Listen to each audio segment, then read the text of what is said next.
I'm gonna be teaching you the TOEIC essential vocabulary. My name is Carlos. TOEIC is a test that people use in order to get into companies, enterprises, and probably you wanna apply to a university.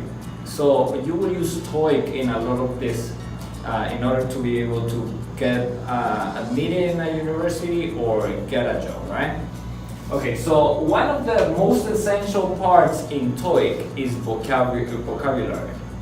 What I'm gonna be teaching you today is these 6 essential words that's gonna be useful for you later, okay? So we're gonna start with the first one. How do we pronounce the first one? We pronounce it, gonna pronounce it slow. Competition.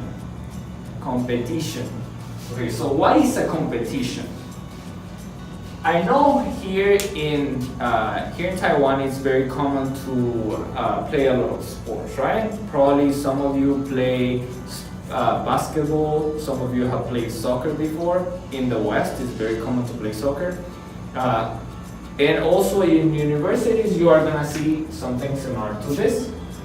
Usually this is red, and it has 4 lines. And there is people running there, right? So this is a running field, right? So people run there. So the one who runs the fastest is the one who wins, right? Usually. So they are in a competition. Okay. So we're gonna go through the second one. Convince. What is convince? Okay, convince is when you wanna make somebody realize something, right?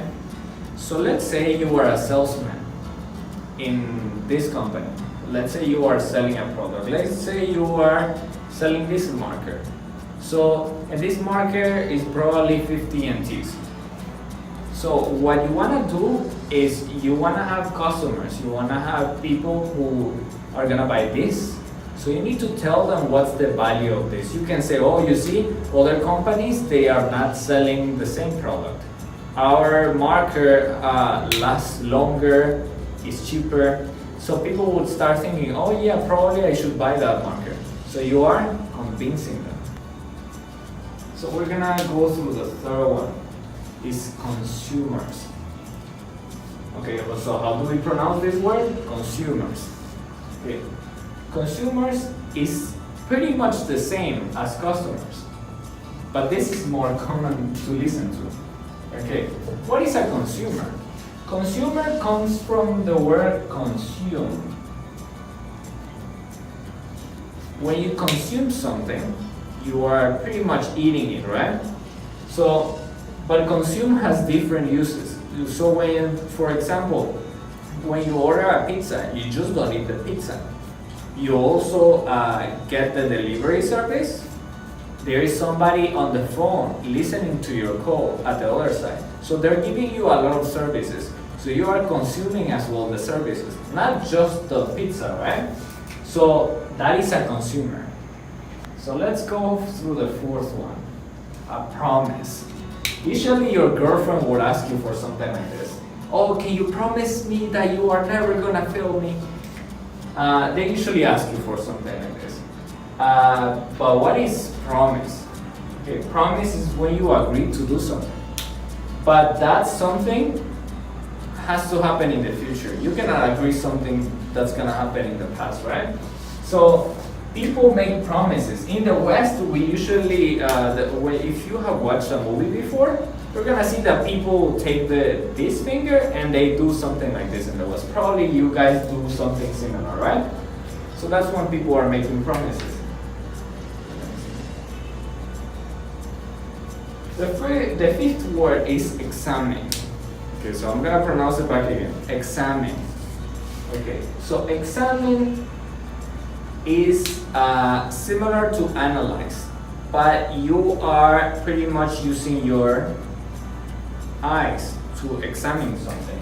And I am giving you an example through here. There is this object, right? It's a lens that magnifies stuff. In this case, we have a very small animal here. Probably you have seen it before. It's very, very small. So you cannot see the details of that animal. So what you do is you take the object and then you try to analyze it. So when you are analyzing it, you can see the details of that thing. So that's when we are examining something. You also examine knowledge when you go to a test in your university, right? Okay, so your professor probably wants to examine your knowledge on the class that he has been teaching you. Okay, so the last one is gonna be enterprise. This one is a little bit more complicated, so I'm gonna pronounce it like again. Enterprise. Okay, so an enterprise is similar to a company, and it works the same way. So we have two buildings here, right? Usually these type of companies, they're very big companies, but they can be used interchangeably. It means that you can call sometimes a company an enterprise in the same way, right? So this is not a very difficult word. You just need to remember how to write it down and how to pronounce it. Enterprise. Thank you.